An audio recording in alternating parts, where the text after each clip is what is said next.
realmente, Señor, tú eres nuestro amado. Como ministrabas, Señor, a nuestro espíritu, nosotros también te decimos que te amamos, Señor. Nosotros también te decimos que estamos enamorados de ti, Señor. Nuestro amor es imperfecto, Señor, pero dentro de toda nuestra imperfección, la iglesia te dice que te ama, Señor. La iglesia te adora, Señor. La iglesia se rinde a tus pies, Señor, por tu amor infinito, Señor, por dar toda tu vida por nosotros, Señor. Bendito eres, Señor. Y en este momento, Señor, nos encomendamos a tu gracia, Señor, a tu poder, a tu buen consejo, a tu sabiduría, Señor. No confiamos, Señor, en nuestras débiles ideas, Señor, en nuestras débiles fuerzas. Confiamos en tu poder, Señor. Nos presentamos como teniendo muy poco que ofrecer, Señor, para que tú, en tu poderosa gracia, multipliques, Señor. Bendito seas, Señor. Amén. Amén. Amén, hermanos. Les voy a invitar a abrir las Escrituras en el libro de Colosenses, en el capítulo 1.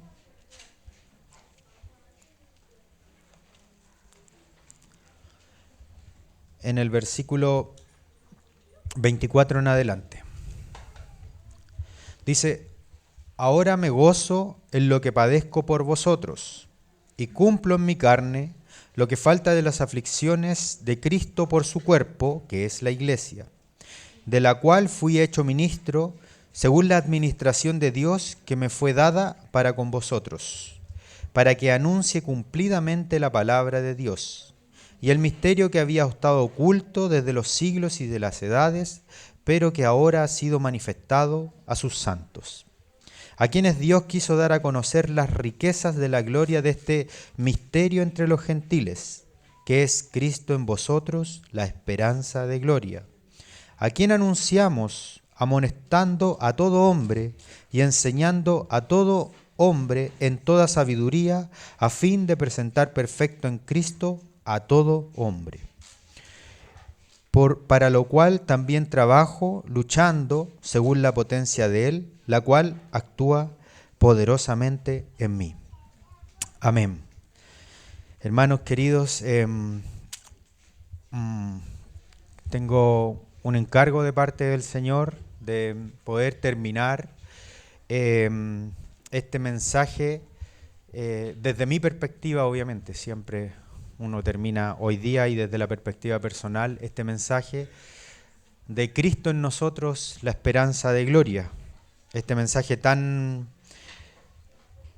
potente que nos llegó en el verano, en el retiro, y que a veces lo pasábamos o lo decíamos como un eslogan, como una frase bonita, pero que entre más la hemos ido escudriñando, más nos hemos ido sorprendiendo de las riquezas de la gloria de Cristo en medio de los santos. Y bueno, antes de comenzar con el punto, con los versículos que quisiera enfocar en este día, hacer un pequeño resumen de lo que hablamos, de lo que han hablado los hermanos, de lo que han hablado todos los hermanos que se han parado aquí acerca de Cristo en nosotros. Me acuerdo que Miguel nos llevaba a este punto, este misterio que había estado escondido desde los siglos y desde las edades, y nos llevaba al comienzo, nos mostraba al Señor como creador, creando todas las cosas visibles por aquel que era en ese entonces para el hombre invisible. Me acuerdo, hermanos, que también se habló acerca de las riquezas y de la plenitud de Cristo para que se manifiesta en la iglesia, esta plenitud, esta deidad del Señor, esta soberanía del Señor. También recuerdo en algún momento que Pedro nos hablaba de Cristo en nosotros y nos refería acerca de la necesariedad de la comunión con Cristo, ¿cierto? No hacía ese hincapié o ese énfasis en esta palabra. También recuerdo, hermanos, que en algún momento por la gracia del Señor pude hablar acerca de la gloria, ¿cierto? Está Cristo en nosotros, la esperanza de gloria y qué significaba esta gloria. Por lo tanto, hemos visto algunos aspectos en la misericordia y en la gracia del Señor. Y bendito sea el Señor. Me acuerdo también lo que nos hablaba el Espíritu y que nos recordaba también, nos ha venido recordando en 2 semanas seguidas esto de la glorificación, que es una glorificación asegurada y no es una posible glorificación para los santos, sino que esta glorificación fue asegurada cuando el Padre, cuando el Hijo y el Espíritu Santo nos conocieron allá en la eternidad pasada, nos predestinaron. Desde ese momento la glorificación ya había sido asegurada. Gloria al Señor. Bendito sea el Señor. Amén. Entonces, quiero volver a leer este versículo. A quienes Dios, el 27, a quienes Dios quiso dar a conocer las riquezas de la gloria de este misterio entre los gentiles, que es Cristo en nosotros, la esperanza de gloria. Lo vuelvo a leer, ya conversamos, ya hicimos una pequeña, muy pequeño resumen, pero quiero volver a leerlo para que quede como un paño de fondo de todo lo que vamos a conversar el día de hoy. Y el día de hoy, hermanos, me gustaría enfocar el énfasis de esta palabra en la actitud o la reacción que tienen los santos frente a estas expresiones. La actitud o cómo los santos que están en este libro recibiendo, escuchando esto, y también quien está entregando esto, que es el apóstol Pablo, ¿cómo es que vive a este Cristo en nosotros, la esperanza de gloria? ¿Se mantiene como una persona impávida? Como muchas veces nos vemos por ahí que las personas dicen estoy lleno de gozo y uno no los ve porque están repitiendo cosas sin tener una realidad, ¿cierto? Entonces el apóstol Pablo no es así, no está viviendo este Cristo en nosotros como con una inactividad espiritual, sino que lo está viviendo con una realidad. Y esta realidad en el apóstol Pablo, vamos a ver, hermanos, que genera en él una responsabilidad. Y este es el enfoque que quiero traer el día de hoy. La responsabilidad de la iglesia, la responsabilidad de los santos, la responsabilidad de usted y mía respecto de esta palabra Cristo en nosotros. Y bueno, hermanos, ya dijimos anteriormente que la obra de la salvación fue completamente consumada y nosotros no tenemos nada que hacer por esta obra. Que esta obra es solo, única y exclusivamente de Cristo y de nadie más. Ninguno de nosotros, ninguna obra nuestra podría haber alcanzado el estándar del Padre o el estándar del Hijo o el estándar del Espíritu Santo para que nosotros fuésemos introducidos en esta comunión. Por lo tanto, la obra única y perfecta es la obra del Señor Jesucristo. Pero, no nos podemos quedar hasta ahí nomás, hermanos, porque si no, tendríamos solo una verdad del Evangelio, solo la mitad del Evangelio, porque el resto y la otra mitad del Evangelio es que los que son redimidos y los que son salvados por causa de la obra poderosa del Señor, también tienen una responsabilidad frente a esta gracia que se les ha sido encomendada. Entonces, en ese sentido, quiero que veamos cuál es la respuesta que tiene el apóstol frente a esto. Y esto lo vamos a ver a partir del 24. Dice, ahora me gozo en lo que padezco por vosotros y cumplo en mi carne lo que falta de las aflicciones de Cristo por su cuerpo, que es su iglesia. Este pasaje, hermanos, anteriormente ya lo habíamos compartido, ya lo habíamos comentado, pero quiero hacer este énfasis, este enfoque que el apóstol Pablo está diciendo, ahora para mí es un privilegio. Hermanos, ahora para mí es un placer padecer por vosotros. O sea, generó esta realidad espiritual que llegó y que salvó al apóstol Pablo, generó algo tan importante en su vida, en una persona egoísta, en una persona que buscaba celosamente destruir a todos aquellos que no comulgaban con él, a todos aquellos que estaban en contra de sus ideas. Es en esta persona, en este religioso por excelencia, y sabemos que los religiosos por excelencia son exclusivamente celosos de lo que en su carne han alcanzado, pero este religioso por excelencia un día se encuentra con la verdad, se encuentra con Jesucristo, se encuentra con su amor, es impactado por su luz y es confortado por su perdón, y ahora nos dice, por lo tanto, cuando yo antes era un toro perseguidor que en mis fauces exclamaba odio, hoy día yo me gozo por lo que padezco por ustedes. ¿Qué impacto, qué cambio hubo en esta persona? ¿Cuál fue el impacto de haberse encontrado con este Señor que tenía Él y que tenemos nosotros? Y dice, y cumplo, no tengo problema con sufrir por ustedes. No tengo problema por sacrificarme por ustedes, hermanos. No es mi problema, ese es mi gozo. Y cumplo en mi carne lo que falta de las aflicciones de Cristo por su cuerpo, que es la iglesia. Y obviamente que en ese momento, cuando compartimos esto, también dijimos que respecto de la obra redentora, estas palabras que está diciendo el apóstol Pablo no tienen ninguna relevancia, porque la obra redentora es exclusivamente de Jesús, ¿sí? Entonces, pero el apóstol Pablo está diciendo, como leímos en aquella oportunidad, lo mismo que dice en 1 Corintios en otro lenguaje, porque nosotros somos colaboradores de Dios. Y ustedes son la labranza, ustedes son el edificio. Pero recuerden esto, siempre Dios es quien da el crecimiento. Nosotros nos hemos encomendado a la obra del Espíritu y en la obra del Espíritu podemos trabajar y sufrir por causa de la iglesia. Por eso es que Él dice que Él ha sufrido los latigazos 70 menos 1 y Él se goza en eso. No tiene problema con eso. Por eso es que Él dice, yo he sufrido naufragio, yo he sufrido persecución. Por eso es que el apóstol Pablo cuando está en Listra, en la ciudad de Listra, y es apedrado y aparentemente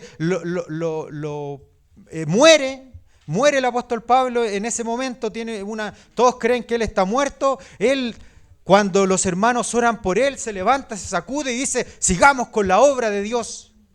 Sigamos con esta obra maravillosa. Y aquí hay un ejemplo de un hermano muy amado en medio de nuestra congregación, que amó mucho la palabra e instruyó a muchos jóvenes que hoy día seguimos por la gracia del Señor ese rumbo, con muchas dificultades, pero lo seguimos. Este hermano, cuando estaba por morir, llamó a un grupo de sus hermanos, a un grupo cercano, y les dijo, hermanos, por favor, oren conmigo, porque el encargo que tengo de la palabra siento de parte del Señor que todavía no lo he cumplido.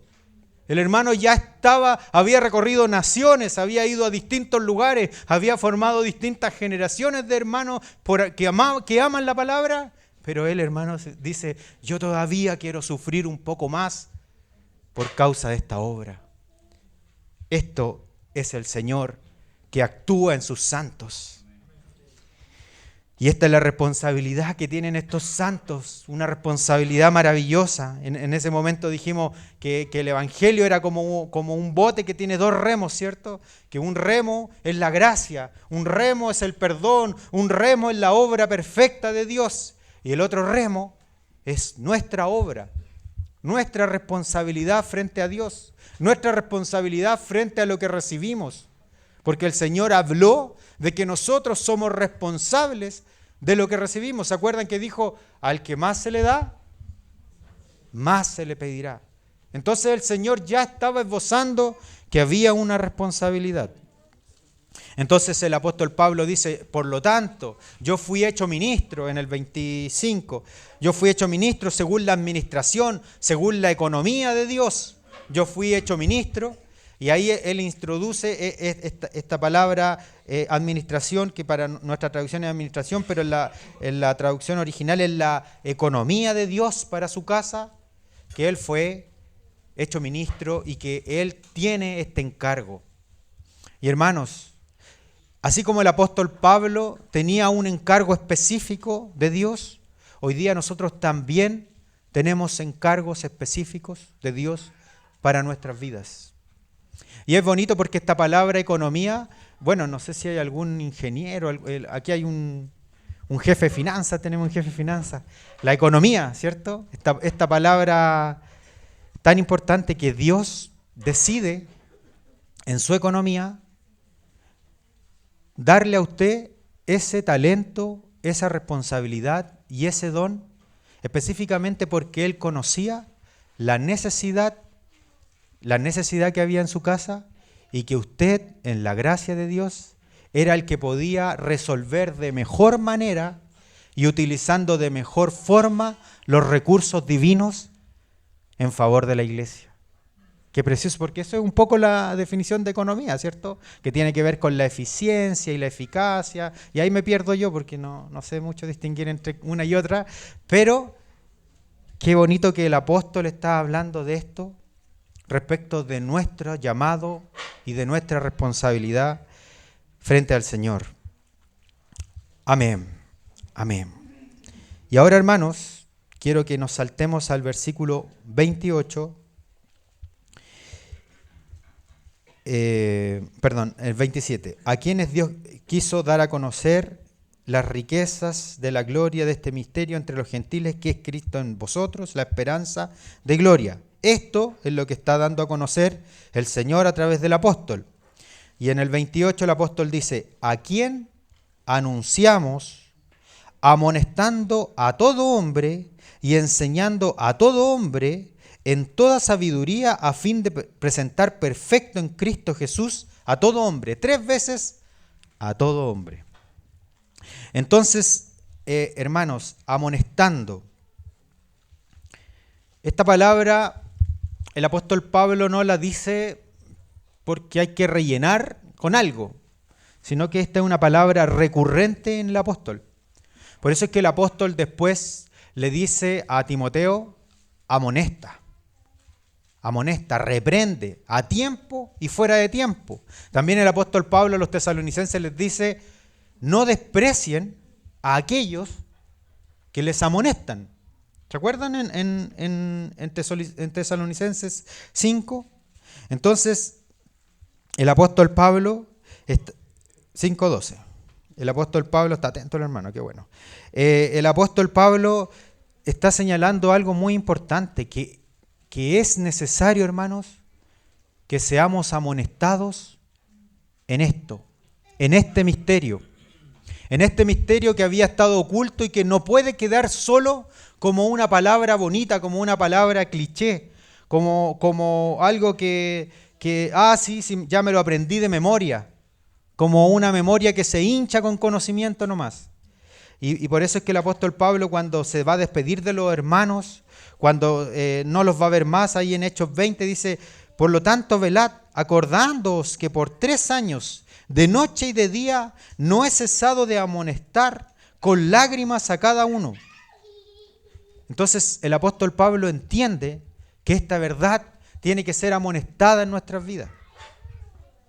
Y después dice, amonestando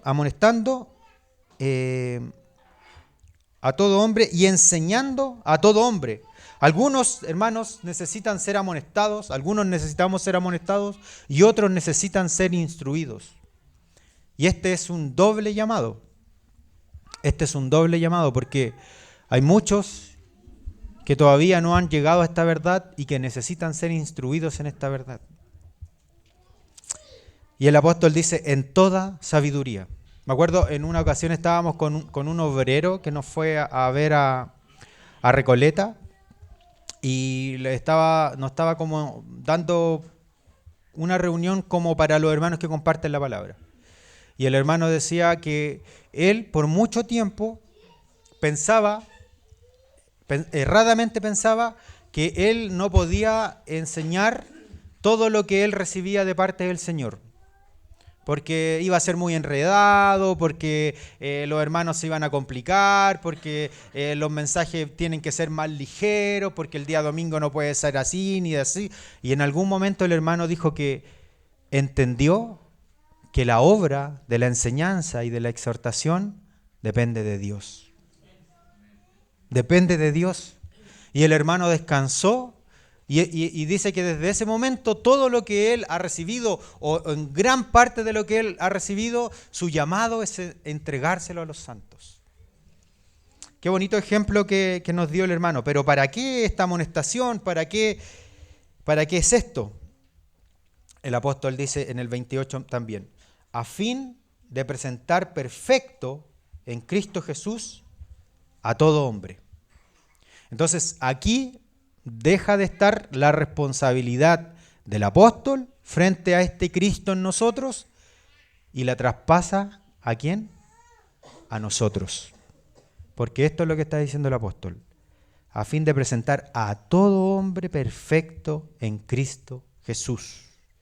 Entonces, ¿cuál es el objetivo de Pablo cuando presenta a Cristo en nosotros? Que nosotros nos deslumbremos y digamos, qué bonito, qué maravilloso, gracias Señor, y nos vayamos a la casa contentos porque aprendimos algo nuevo. No, esto tiene un fin, hermanos. Esto no es conocimiento por conocimiento. Esto no es saber por saber una cosa más, un término más. Este es el fin. Este es el objetivo.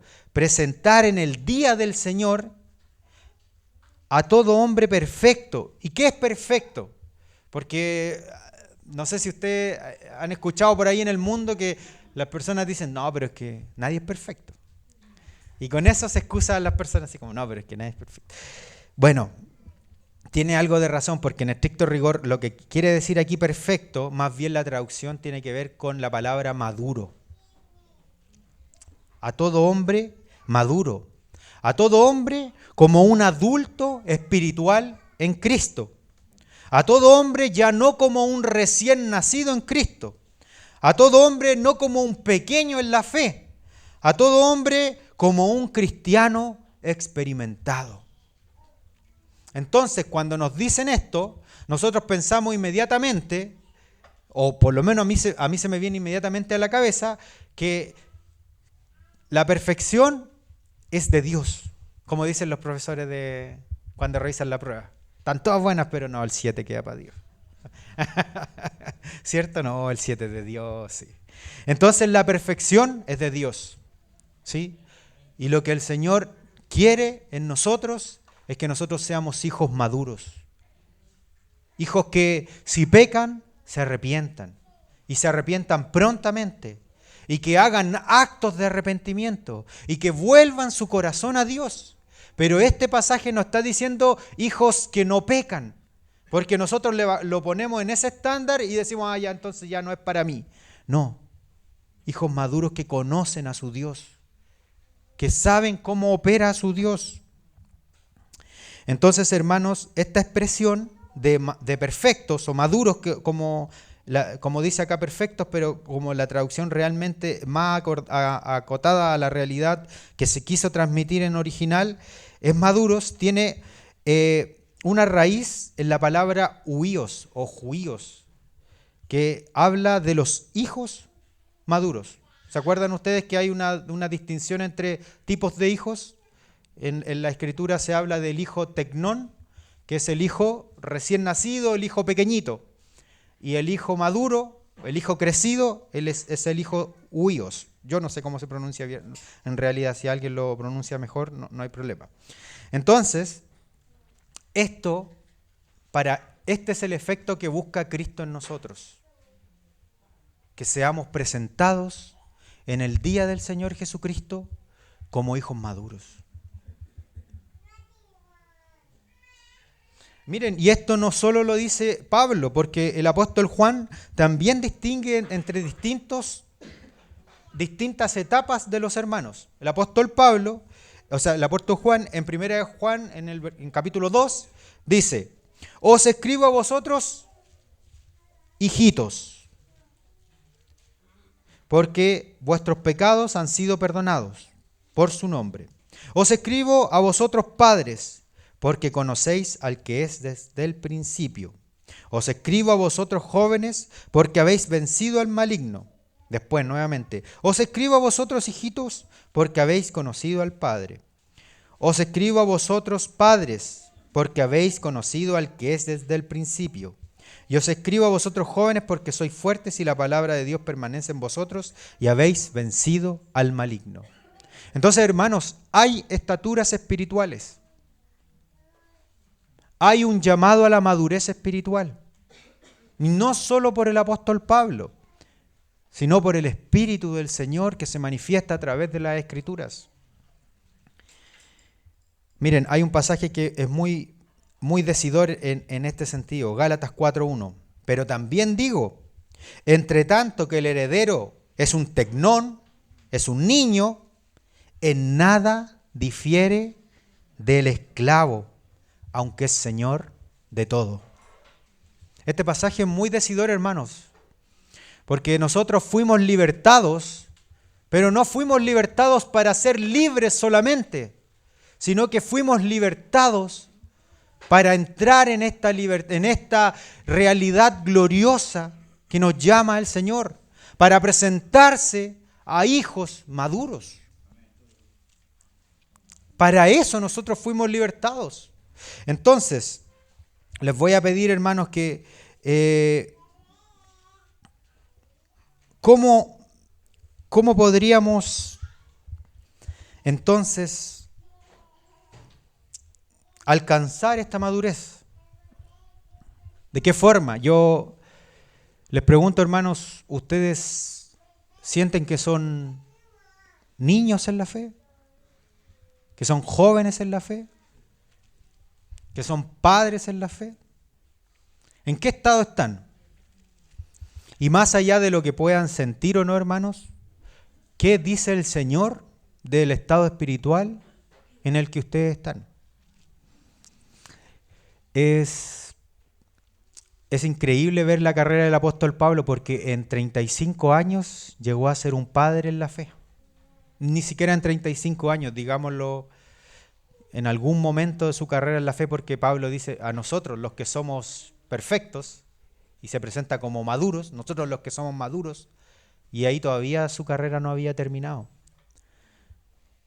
Porque muchas veces nosotros decimos, sí, es que el Señor Jesús cuando estaba en la tierra era el Señor, ¿cómo no iba a poder ser? Pero Pablo era un pecador. Y presenta esta carrera y dice que nosotros tenemos que madurar. Entonces, por eso es la pregunta, ¿en qué estado de la fe, en qué estado de nuestra madurez estamos? ¿O en qué estado de nuestra madurez nos quedamos? Y no nos dimos cuenta y nos fuimos quedando y nos fuimos quedando. Y esto no opera como que la antigüedad constituye grado, así se dice. Entonces, si usted dejó de estar en la presencia del Señor buscándolo, usted sigue siendo una persona madura, usted sigue siendo una persona considerada, una persona a la que hay que escuchar. No, nosotros tenemos una batalla espiritual. Y cuando no avanza en esta batalla espiritual la obra del Espíritu, avanza la obra de la carne. Y un hombre que fue un siervo y una mujer que fue una sierva tan utilizada y la iglesia fue tan bendecida por él o por ella, si desistió en este andar, en este caminar de madurez, de buscar al Señor,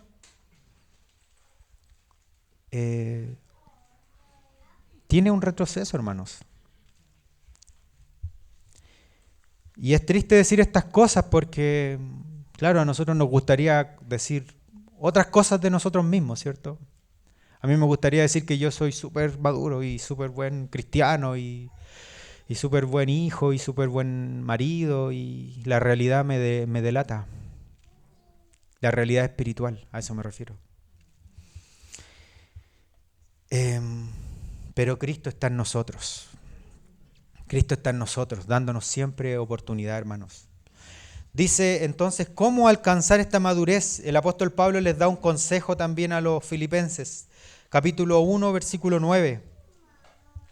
Por lo cual también nosotros, desde que oímos de ustedes, de su fe, no cesamos de orar por vosotros. ¿Y por qué ora el apóstol Pablo? Y de pedir que seáis llenos del conocimiento de su voluntad en toda sabiduría e inteligencia espiritual, para que andéis como es digno del Señor, agradándole en todo, llevando fruto en toda buena obra y creciendo en el conocimiento de Dios. Esta es la forma, hermanos, esta es la senda de la madurez. Que seamos llenos del conocimiento de la voluntad de Dios. Que seamos llenos de la sabiduría y de la inteligencia espiritual. Que andemos como es digno del Señor. ¿Qué me pongo hoy día? ¿Estará bien? ¿Estará bien esto que me voy a poner hoy día? ¿Estará mal esto que me voy a poner hoy día? ¿Qué dice la Biblia? No. ¿Qué dice el Señor? ¿Es digno del Señor esto que voy a decir? ¿Es digno del Señor esto que voy a hacer? ¿Es digno del Señor este lugar donde voy a ir? ¿Es digno del Señor esto que estoy haciendo con mi vida? ¿Es digno del Señor? Andéis como es digno, agradándole en todo. ¿Te agrada esto, Señor? ¿No te agrada, Señor? ¿O ya nos dejamos de hacer esas preguntas en nuestra vida cristiana? Yo pienso que esta pregunta, hermanos, siempre es necesaria. ¿Cuál es la diferencia? Una de las grandes diferencias entre Saúl y David. Saúl nunca consultó al Señor y David siempre.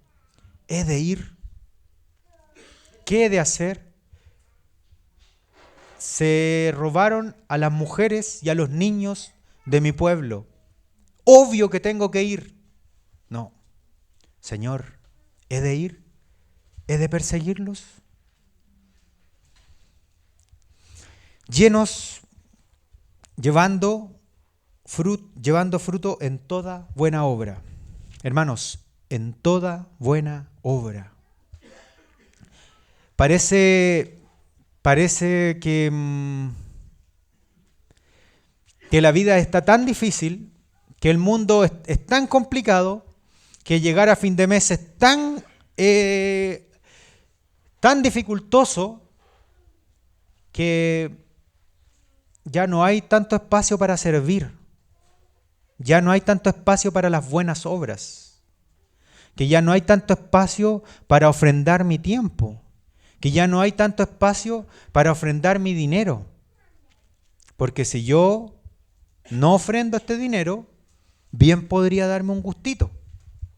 Porque si yo no voy a ver a este hermano, bien podría quedarme en mi camita descansando. Porque si yo, el viernes un hermano nos contaba, este llamado, hermanos, este llamado que yo recibí, fue un llamado del cielo. Porque yo estaba completamente postrado, completamente sin ganas de nada. Incluso se tuvieron que quedar cuidándome los de mi casa, pero recibí un llamado. Un llamado de un hermano que estaba en el otro lado, que estaba por allá por Gran Avenida. Y me dijo, voy a tu casa. Y el hermano decía, y no hace falta muchas veces más nada que estar, que abrazarlo, que decirle el Señor está contigo, que orar con Él. Este es el camino de la madurez, el conocimiento, la comunión y las obras. Muchas veces nosotros pensamos que porque hacemos obras acá en la casa del Señor somos maduros, porque nos vemos bonitos haciendo cosas, ordenando sillitas y todo eso. Pero no, hermanos, las obras están de último lugar. Lo primero es la comunión íntima. ¿Te agrada esto, Señor?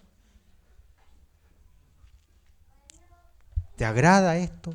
¿Tu corazón se duele con esto, Señor? ¿Con esto que estoy pensando? ¿Con esto que voy a decir? O hermanos, con esto que dije, con esto que le dije a mi esposa, a mis hijos, con estas palabras o estos calificativos que tengo sobre los hermanos, sobre mi familia. Entonces, el conocimiento, y cuando habla de seáis llenos del conocimiento, y de la sabiduría y de la inteligencia espiritual, aquí nos está hablando, hermanos, que nosotros tenemos que pescar todos los libros de un autor y que nos los aprendamos de memoria y después los recitemos como loritos.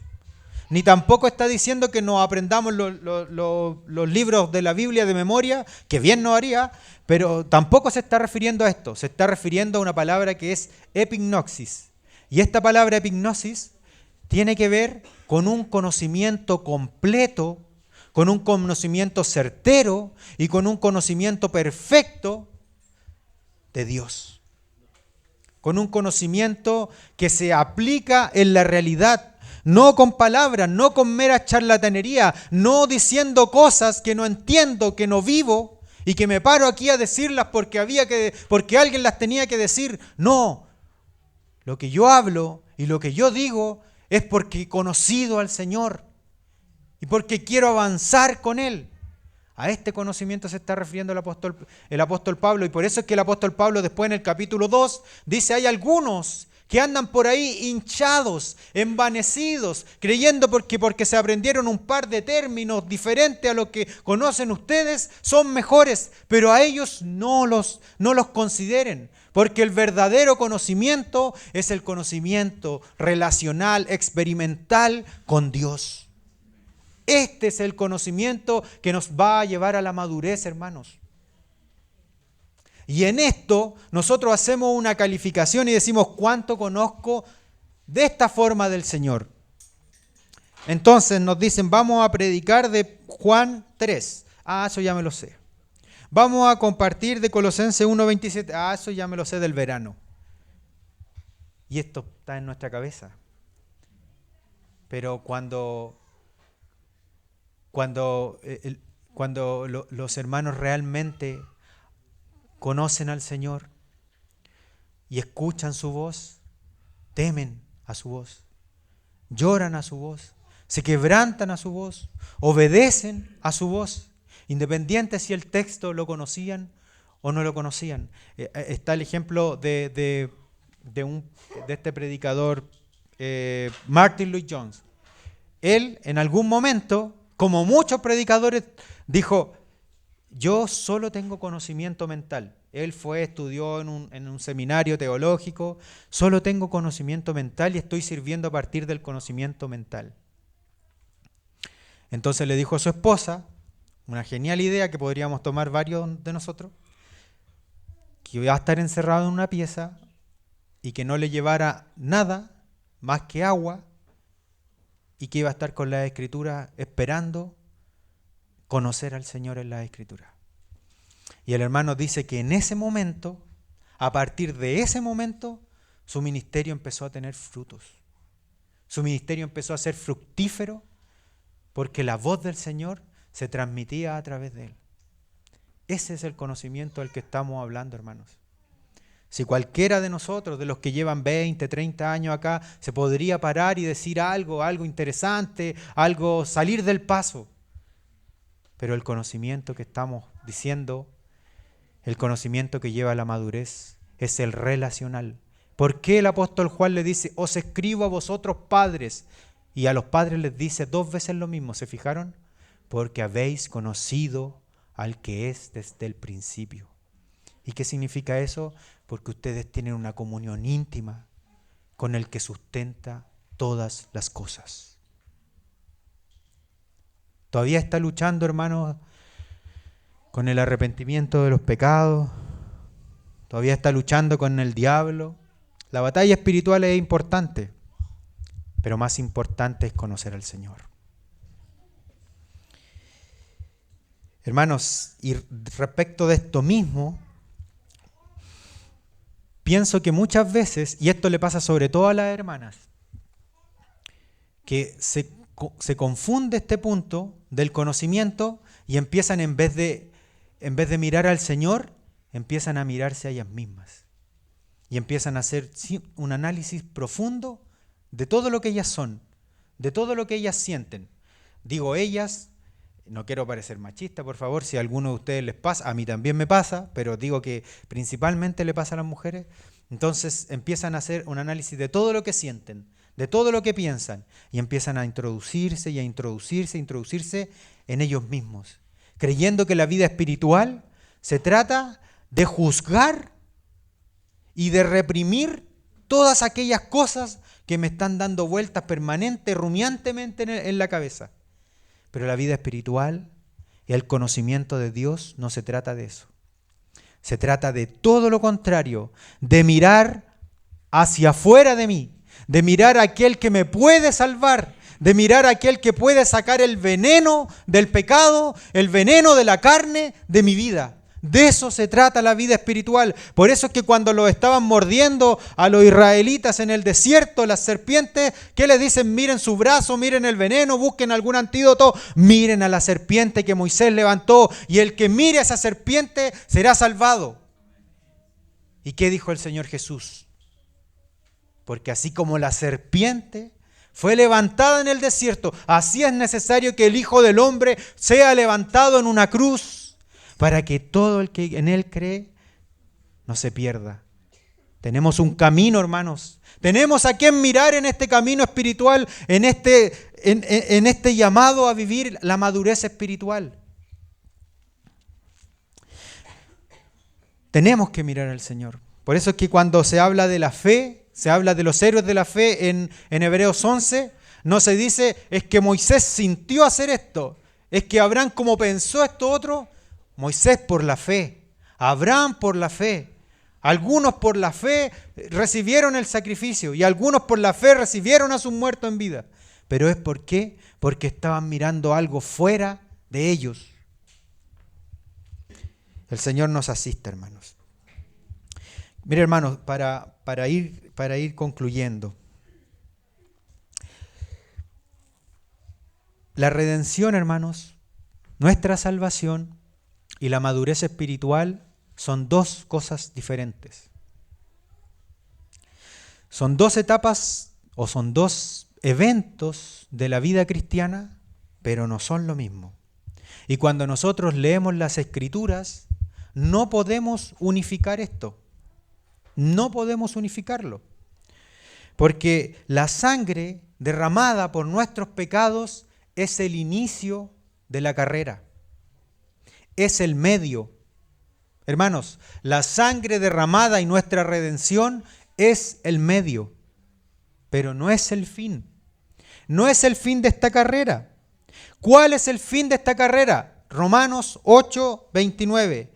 Que fueseis hechos conforme a la imagen de su Hijo, para que Él sea el primogénito entre muchos hermanos, hijos maduros. Ese es el fin de la carrera. Que seamos conformados a la estatura, a la imagen, según la forma de nuestro amado Señor Jesucristo. Ese es el fin de esta carrera, hermanos. Y miren, incluso más, si nosotros nos vamos, porque lo estamos mirando desde nuestra perspectiva, pero mirémoslo desde la perspectiva universal, cosmogónica, no sé si está bien dicha la palabra, cosmogónica, porque 8:19, Romanos 8:19, porque el anhelo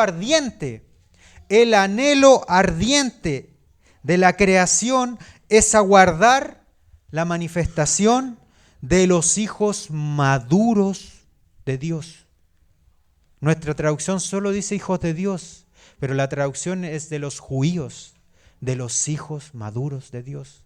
Hermanos, el Señor cuando murió en la cruz, ¿qué dice? Que nos reconcilió con el Padre en nuestros pecados, sí, pero también dice que Él reconcilió todas las cosas consigo mismo. Él reconcilió los cielos, reconcilió la tierra, y esta tierra está esperando ver la manifestación de usted y mi manifestación como hijos maduros. Como hijos maduros.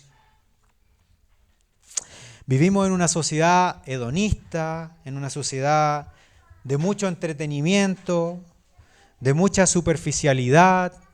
El otro día compartíamos con los jóvenes y yo les decía que a mí también me pasa, pero uno se levanta la cabeza en el metro, porque ya casi la gente no levanta la cabeza en el metro, pero uno levanta la cabeza cuando anda en el metro y están todos así con la manito. ¿Se han dado cuenta? Eso es una manifestación de la sociedad superficial en la que estamos viviendo. Porque la entretención que tuve hace 5 segundos ya no me es suficiente, entonces necesito más y más y más. Y en esta sociedad que nosotros vivimos, hermanos, muchas veces nos podemos confundir, nos podemos olvidar de lo trascendental de nuestras vidas. Porque pasamos mucho tiempo con personas en nuestro trabajo, mucho tiempo fuera de casa, mucho tiempo fuera de la comunión con los hermanos, y eso puede afectar directamente en este caminar y en esta necesidad del Señor de nuestra madurez. Les voy a poner un ejemplo. En la escuela dominical, las tías le enseñaron a los niños acerca de el rico y Lázaro. Entonces, ¿ustedes saben la historia del rico y Lázaro? Sí. Entonces, el rico se dedicó a vivir una vida lejos de la humillación ante Dios, lejos de la búsqueda de Dios. Y Lázaro, por otro lado, dentro de su aflicción, buscaba a Dios. ¿Sí? Entonces, la tía les dice, les cuenta la historia y cuando quiere hacer una reflexión con los niños, le dice, ya niños, entonces, ustedes... después Lázaro y el rico mueren y Lázaro está en una posición en el seno de Abraham y el rico está en el Seol. ¿Sí? Esta es la historia que nos contó el Señor Jesús. ¿Sí? Entonces la tía les pregunta, ya niños, sabiendo todo esto, que vivir de esta forma llevó al rico a este lugar y a Lázaro vivir de esta forma lo llevó a este otro lugar, ¿quién quieren ser ustedes? Entonces los niños, Lázaro, Lázaro, Lázaro, Lázaro. Entonces le preguntaron a un niño que se llamaba Benjamín, Benjamincito, ¿quién quiere ser usted? Y Benjamín dijo, yo quiero ser Lázaro y el rico. Yo quiero ser el rico en esta tierra y cuando yo parta, Lázaro. Pero no se trata de eso. Entonces la tía le tuvo que aclarar al niño que tenemos que tomar decisiones en la vida espiritual. Y que no podemos vivir en este engaño de la superficialidad y de estas soluciones tan sencillas y tan simplistas en la vida espiritual. Porque el Señor está esperando por nosotros. El Señor quiere avanzar con nosotros. El Señor quiere tener comunión más íntima con nuestras vidas. Esto, como nos decía Esteban, y créanme, hermanos, que esto no de ninguna forma nos pusimos de acuerdo, lo tengo aquí en el escrito, es un matrimonio. ¿Sí? Entonces imagínense que en un matrimonio la esposa hace todo por el esposo. Le da muestras de amor, le da muestras de cariño, está permanentemente preocupado de sus necesidades y el esposo indiferente, no le importa, no hace nada, vive en su propia realidad. Ese matrimonio tristemente no está condenado a vivir crisis muy grandes. Esto es lo mismo, hermanos. El Señor es nuestro marido. El Señor es nuestro esposo. Y Él ha hecho todo por nosotros. Él hizo todo para que nosotros estemos aquí. Pero nosotros no podemos seguir siendo indiferentes a Él, a su amor, a sus llamados, a su voz, a sus necesidades. El Señor tiene necesidades en esta tierra. ¿Cómo? Sí.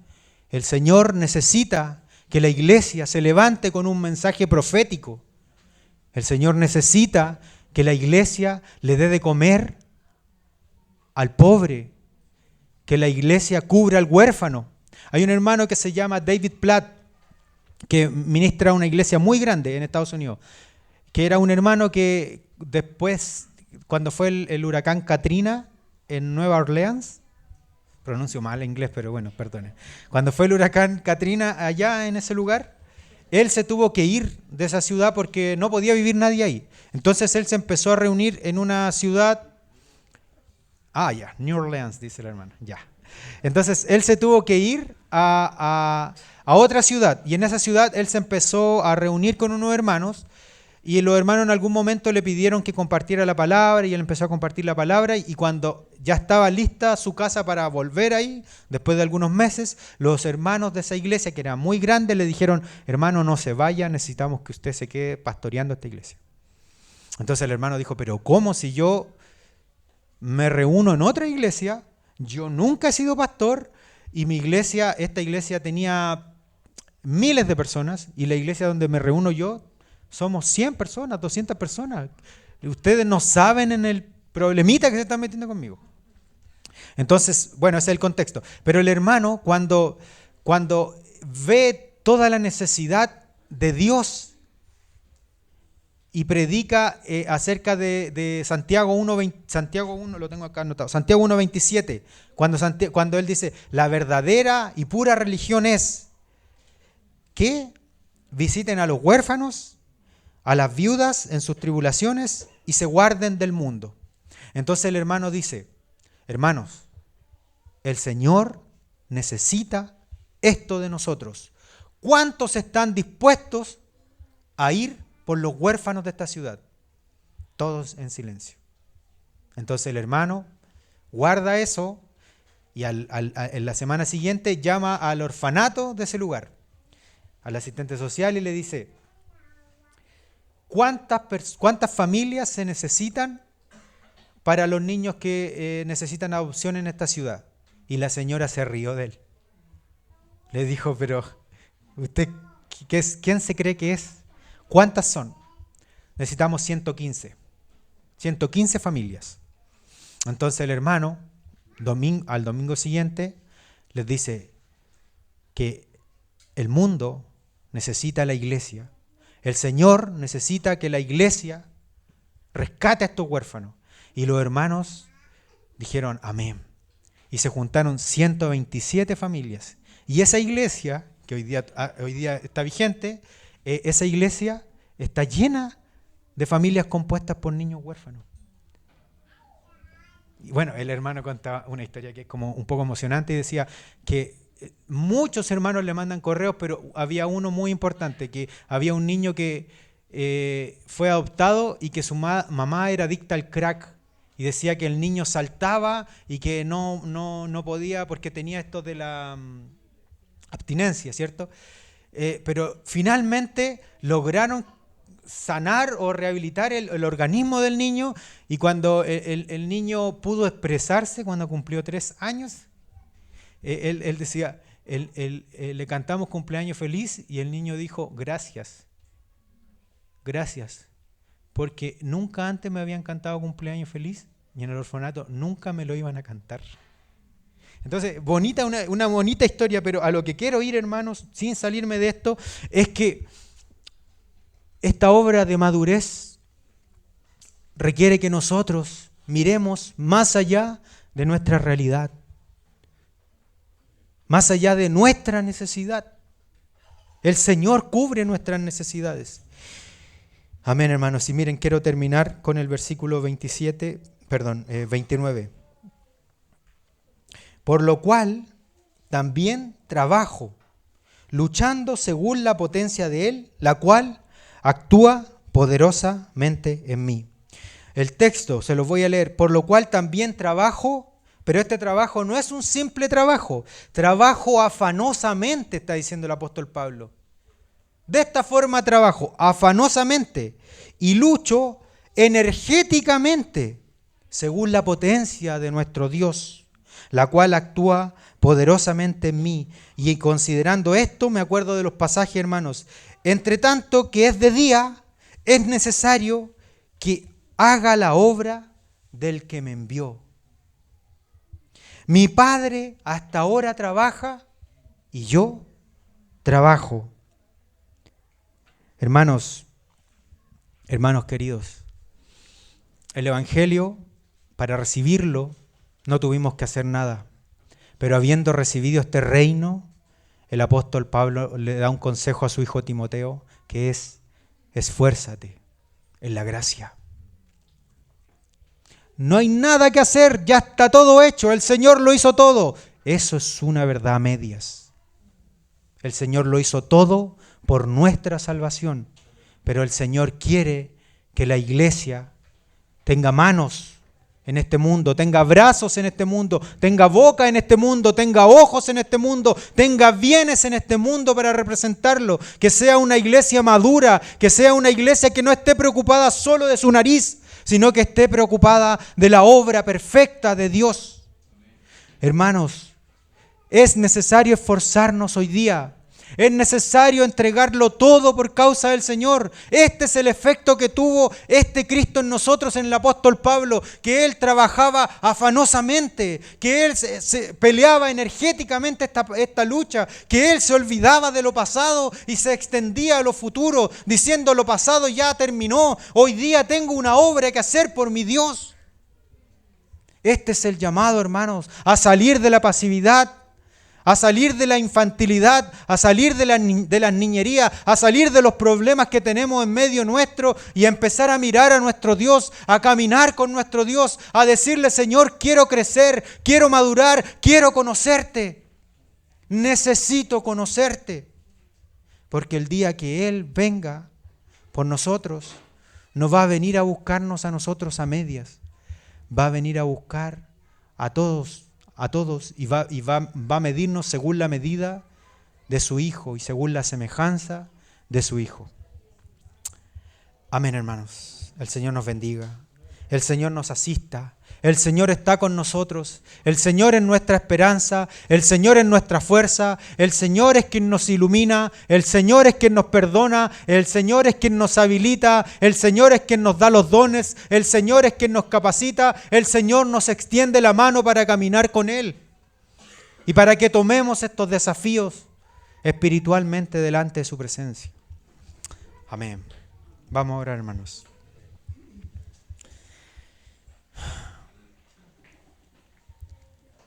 Señor, no queremos que pasen más años, más tiempo, más situaciones, Señor, y nosotros pensando la vida de la misma forma, con la misma liviandad, con la misma inmadurez, Señor, con los mismos rencores de siempre, Señor, con la misma falta de santidad, con la misma estatura espiritual. Tú me abrazaste, Señor, por medio de tantos hermanos que están hoy día aquí. Y yo te ruego por mis hermanos que están aquí, que me abrazaron, que me recibieron, que me enseñaron a caminar, que sigan llevando el estandarte tuyo, Señor. Que tomen tu estandarte. Tantas hermanas que me dijeron: hijo. Tantas hermanas que me dijeron que me amaban, Señor. Oh, por tu gracia, Señor. Por tu obra, despiértanos. Por tu espíritu. Permítenos sacudirnos de nosotros mismos. Permítenos entender que este misterio, que esta gloria de tenerte, es más de lo que hemos creído hasta este momento, Señor. Ilumínanos, Señor. Guíanos, Señor. Danos de tu gracia, de tu potencia, de tu poder para salir de todo en lo que estamos. Para salir, Señor, de la somnolencia, Señor. Para salir de la pasividad, Señor. Para salir de la parcialidad, Señor. Para caminar contigo, Señor. Para encontrarnos ese día contigo, Señor, y ser como árboles llenos de frutos que por tu gloria crecieron y que para tu saciedad, Señor, son, Señor. Bendito seas. Muchas gracias, Señor.